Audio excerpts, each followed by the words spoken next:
Les atouts, disons, en tant que chercheur voyageant pas mal à l'étranger, je trouve que le territoire rennais, c'est un condensé, disons, de qualité de vie.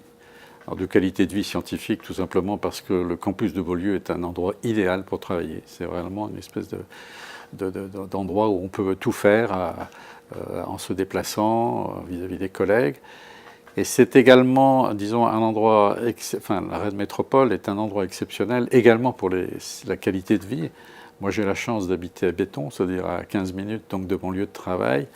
Et je trouve que ces deux qualités de vie, disons, professionnelle et familiale, font que, moi, depuis 40 ans que je suis sur le territoire, j'ai eu l'impression d'avoir une très grande efficacité. J'ai pratiquement jamais perdu de temps, même pour aller en ville. Quand mes collègues étrangers sont là, on dit Rennes, c'est une ville qui est everything is at biking distance, c'est-à-dire on peut tout faire pratiquement en vélo. Donc ça n'a pas de prix. C'est un peu un paradis. Moi, pour avoir vécu à l'étranger dans des villes un peu plus grosses que Rennes, je trouve que c'est un refuge formidable. Et bon, j'ai été sollicité pour aller exercer mes talents, on va dire, ou mes petits talents à l'extérieur. Et j'ai toujours refusé. À un moment, j'étais tenté d'aller à UCLA pour des questions de salaire et autres. Mais finalement, je ne regrette pas. Je trouve que, au final, je crois que j'ai très bien fait de rester sur Rennes. Et quand je peux faire, disons, partager ce plaisir avec d'autres collègues extérieurs, je ne m'en prive pas. J'ai mon ressenti personnel, mais ça, évidemment, c'est très subjectif. Mais j'ai aussi le témoignage, disons, des multiples chercheurs qui sont passés au laboratoire, que ce soit des étudiants de thèse, comme en ce moment, il y en a 7 ou 8, des post-docs, des profs invités.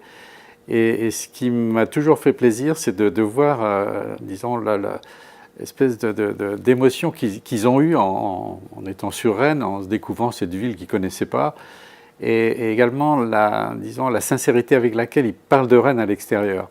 Quand j'ai la chance d'aller présenter les résultats du labo à l'étranger, dans des congrès, des conférences, des symposiums, même des simples réunions, c'est vrai que j'ai une certaine fierté de démarrer ma conférence avec le diapo sur Rennes, sur la localisation de la ville.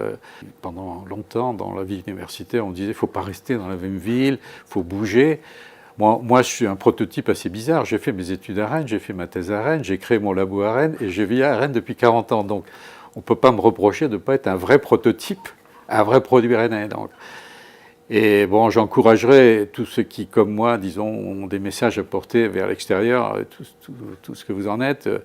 Je trouve que c'est dans notre mission de retourner, disons, à Rennes le bénéfice qu'on a eu de travailler ici en étant l'ambassadeur le plus virulent ou en tout cas le plus, comment dire, le plus convaincant possible vers nos collègues, disons, européens et internationaux.